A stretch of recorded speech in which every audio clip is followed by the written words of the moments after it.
Hello my dear friends, my dear students to Storeroom Masterclass. Welcome to the class where we be learning different tips and different things about the languages, especially this English and the French. So this is your channel, this is your class, so feel free to leave the comments so that we be able to speak English after this session, and also to use the English in the proper ways. My dear friends, we are going to talk about a part of speech as giant things in the English. So part of speech is like backbone of the language.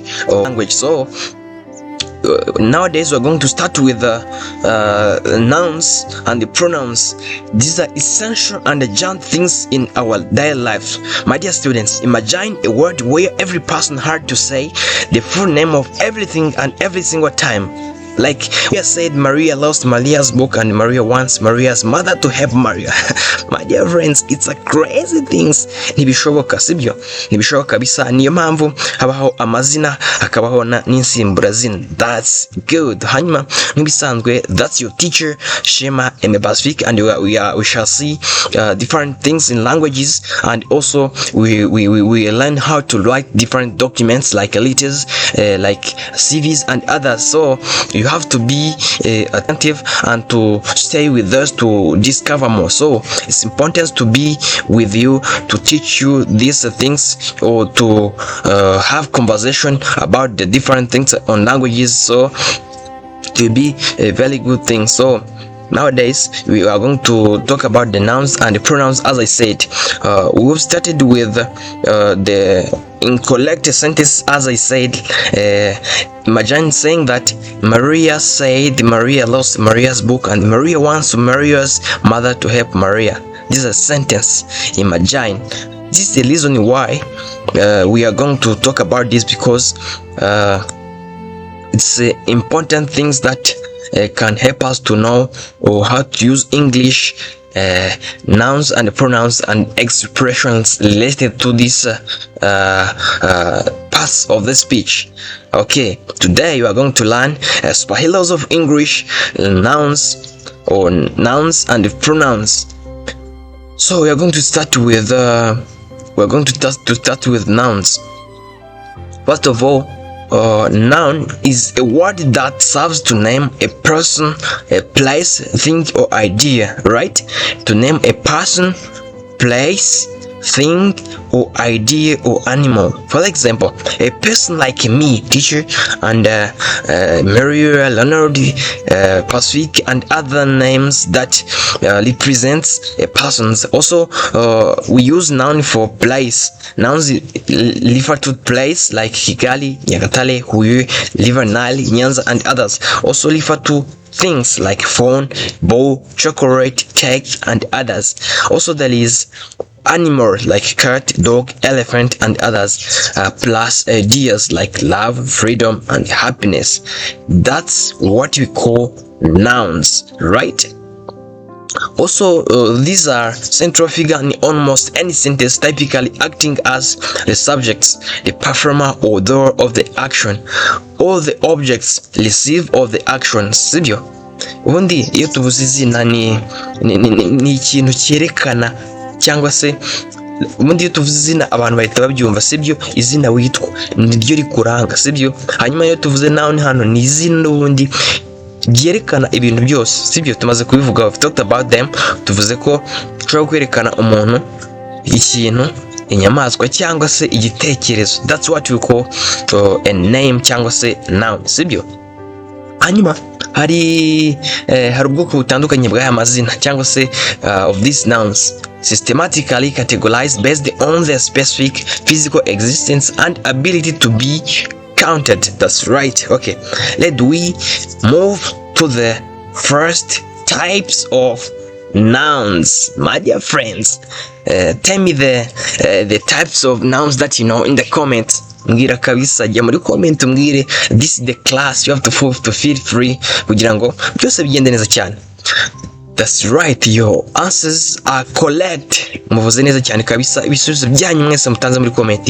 Let me believe ko byose ari byo, right? Okay, reka dutangire ku ku mazina cyangwa se ku bwoko bw'amazina tugira common nouns and proper nouns. Common nouns simply ni amazina rusange. Also we have proper nouns, amazina bwite.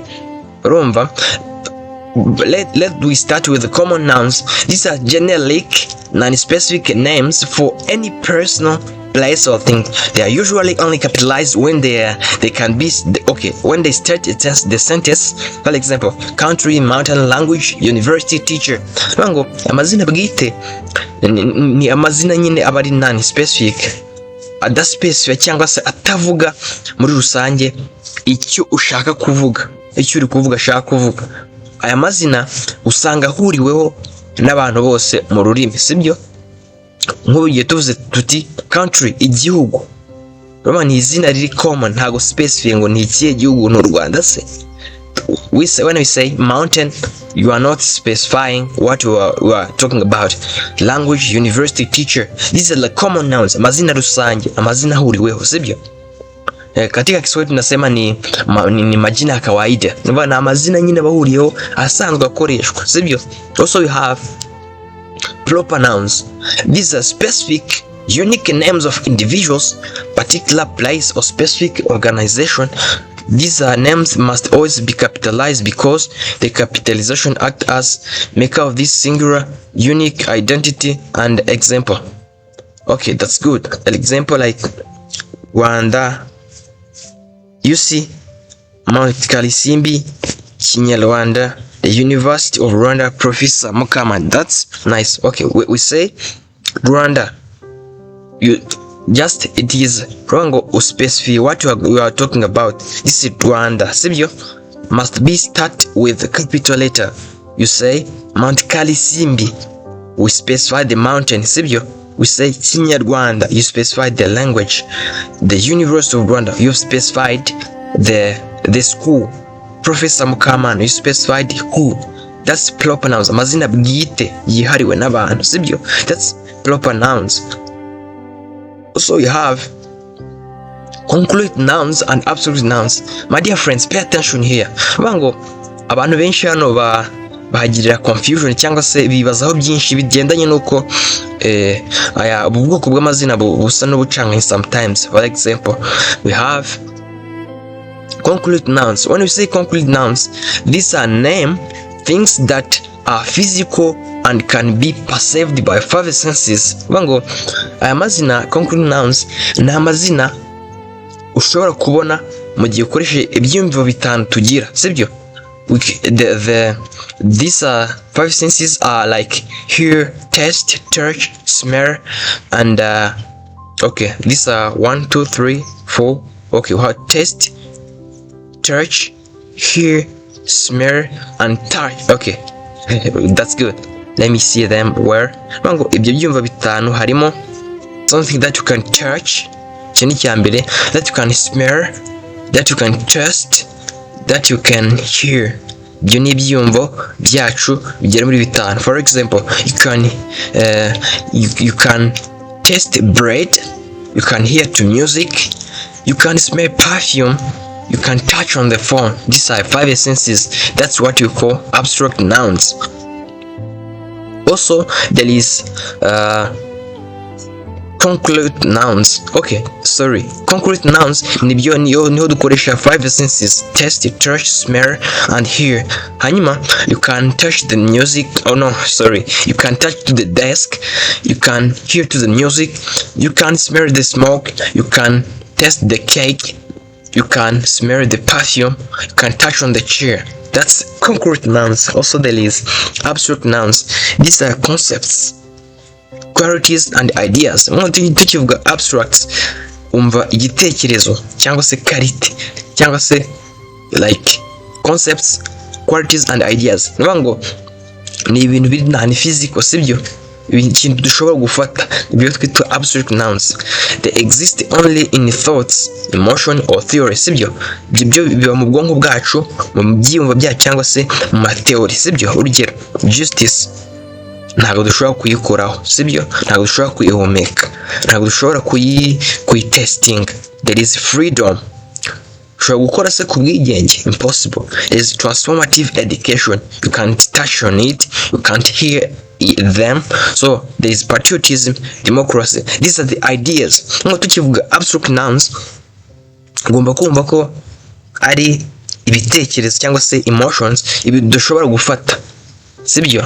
Ibintu dushobora gukoresha five senses kugira ngo tujye dute tubifate. That's nice. Hanyuma reka dushifting tujye kuri count nouns and non-countable nouns or non-count noun. Simply count nouns ni amazina y'ibintu ushobora kubara, sibyo? The name of item that can be counted as individual units. They possess both singular and plural forms. Example, can say one book, two books. Sibyo, ushobora kubara igitabo kimwe, ushobora kubara ibitabo bibiri. Ibitabo ni ibintu ushobora kugira gute kubara. There is all single students, many students, one problem, two problems, duty and many duties. Sibyo, ni ibintu ushobora kugira count noun simply. And also there is non-count nouns or mass noun. Ayitwa amazina y'ibintu bitabarika cyangwa se non-count noun cyangwa se mass noun. Ni ibintu biri mass udashobora kubara, sibyo? This is a number of things that are treated as whole undivided mass or concepts and cannot be counted individually. They typically do not have plural form. To quantify them, you must use units. Sibyo, kugira ngo ukoreshe ibyo bita ama unit, ko mubizi. Hanyuma example, there is information. Ntabwo ushobora kubara amakuru. You can't count knowledge. Ntabwo ushobora kubara knowledge, ntabwo ushobora kubara water, ntabwo ushobora kubara air, ntabwo ushobora kubara advice. Can't count research. Ni amazina y'ibintu bidashobora kujya gute kubarwa. Hanyuma tujye kuri collective nouns, sibyo? Collective nouns names group of people, animal or things that is considered as a single and unified entity. Ngo amazina y'collective cyangwa se collective nouns ni amazina y'ibintu biba ari byinshi ariko tukabibara nkaho ari kimwe. Ntabwo mubyumvise, reka mbahereze urugero. Team, sibyo? Ikipe y'umupira w'amaguru, sibyo? Ibigizwe n'abakinnyi 11, sibyo? Hanyuma turavuga ngo ikipe, uvuga ngo ni izina rihagarariye abantu benshi, rihagarariye abakinnyi 11. That's collective nouns. There's also committee. Komite ntabwo ushobora kugirwa n'umuntu umwe, of course. Is also family. Ntabwo umuryango ushobora kugirwa n'umuntu umwe, ni abantu benshi bihurije hamwe bagakora umuryango, papa na mama n'abana. That's the family. Niyo tuvuga ngo family ntituyishyire mu bwinshi. Hanyuma there is a government. Guverinoma igirwa n'abantu benshi. There is a class here. Turi benshi ndabizi, sibyo? Hanyuma iri jambo rigahagarira abantu benshi. There is audience. Okay. There is a parliament and the others. Okay. The key challenge of the collective nouns is understanding when to treat them as singular or plural. Sibyo, ni kibazo abantu benshi bajya bagira bati bibaza. We shall see them in next sessions. Tuzareba amakosa cyangwa se ibintu bijye bigora abanyeshuri akenshi. Reka tugende ku insimburazina cyangwa se ku nsimburazina, as you say, sibyo? Tujye ku nsimburazina cyangwa se pronouns cyangwa se pronom en français nkuko tujya tubivuga, sibyo? When the pronouns replace nouns to avoid repeating them, sibyo? Reka dufate urugero. Nk'urugero tuvuze tuti Salah said, Salah lost Salah's phone. Urumva ko it's a crazy sentence, ni interuro idashoboka cyane kubera ko ntago byafite sense, sibyo? Ahubwo turavuze ngo Salah said, Salah lost Salah's book, sibyo? Instead of saying Sarah said he lost her phone or her book, sibyo? Ngo nicyo insimburazina ziberaho. Hari ubwoko butandukanye bw'ama pronouns cyangwa se bw'ama pronom. Urugero,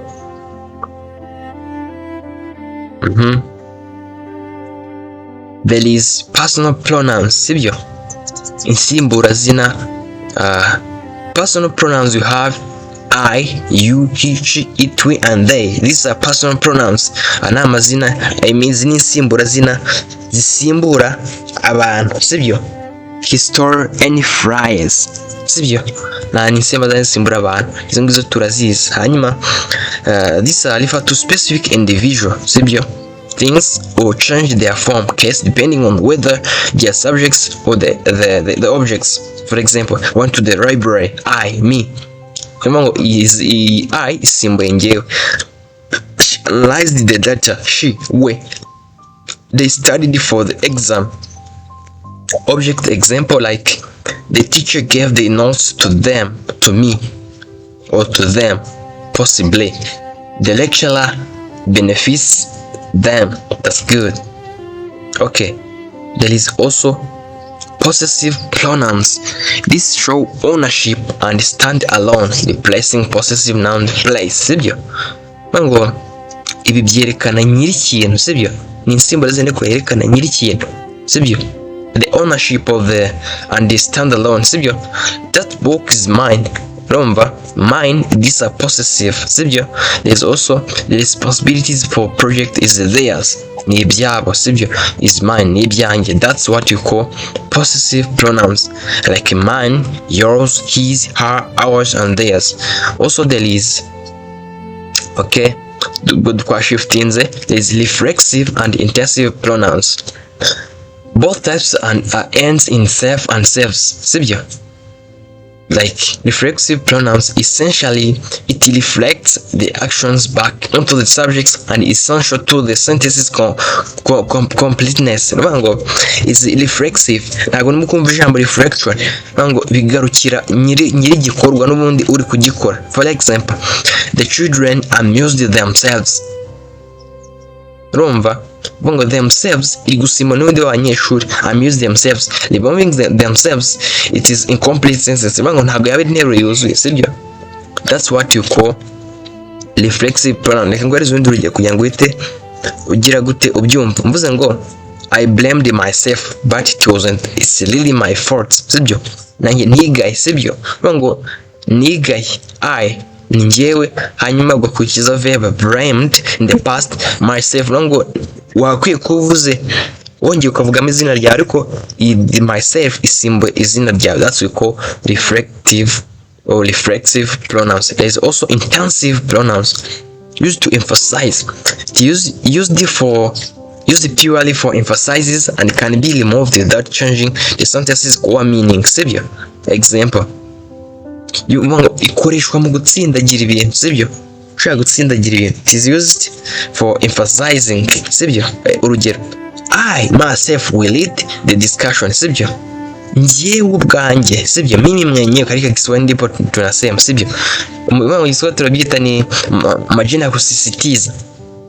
Urumva yakoresha utsindagira cyangwa se ushimangira ikintu. I myself will lead the discussion. The sentence I will lead to the discussion is grammatically complete without myself. Okay, there is also interrogative pronouns. Okay, we start with demonstrative pronouns. These are used to point out specific items and stand in place of nouns. Demonstration means to show. To demonstrate means to show. Hano uyakoresha specifying cyangwa se uspecifier ikintu runaka, ariko nyine like ukivuga unacyerekana, sibyo? Cyaba kikuri kure cyangwa kiri hafi yawe. That's what we call to specify or to demonstrate or to show. Ayo magambo ko atatu arasobanura uburyo. That's what we call demonstration. There's also interrogative pronouns, sibyo? Interrogative pronouns ni used specifically to ask a question, sibyo? Koresha ubaza ikibazo like who, whom, those, what, and which. Okay, there is also indefinite, refer to non-specific personal things. Aho ntabwo werekana cyangwa se uvuga mu by'ukuri mu buryo bweruye ishaka kuvuga. There is also everyone, nobody, something, few, many, sibyo? Uruvuze ngo buri umwe ntabwo haba specific, sibyo? There is also relative pronouns. Relative pronouns, this collect act as dependent clause, sibyo? Ngo iyo yunga amagambo abiri cyangwa se inyangingo ebyiri. Relative pronouns like who, whom, that, and which. The module that focuses on integrity is unit 2. Rumba that yunze iri jambo module, and this ni inyangingo. Focus on integrity is unit 2. Okay, reka dusoreza kubera ko ndi kubona video igiye kuba ndende. Hanyuma muri next video tuzareba amwe mu makosa tugomba kwirinda mu gihe turi gukoresha nouns and pronouns. You have to stay here kugira ngo byose bigende neza. Tuzareba parts of the speech zose zibaho. Hari amakosa menshi tugomba kwirinda kugira ngo ibintu bigende neza cyane kabisa, sibyo? Nko mvuze nti the weather for mvuze nti like they said it would rain. Urumva iyo nteruro itariyo, that's correct, but iyo ugejeje kwananiza usanga iyi nteruro atariyo kubera ko none se who are they, sibyo? Weather service ni bande, sibyo? Nkongera nkavuga ngo John met Peter after he arrived, sibyo? Urumva iyo nteruro atariyo, but hari amakosa menshi tugomba kwirinda mu gukoresha is pronouns and nouns. You have to stay with us, kora subscribe niba wakunze video, hanyuma usigana comment kugira ngo tujye dukomeza tubane. Tuzareba amakosa tugomba kwirinda muri video itaha, ntuzabure.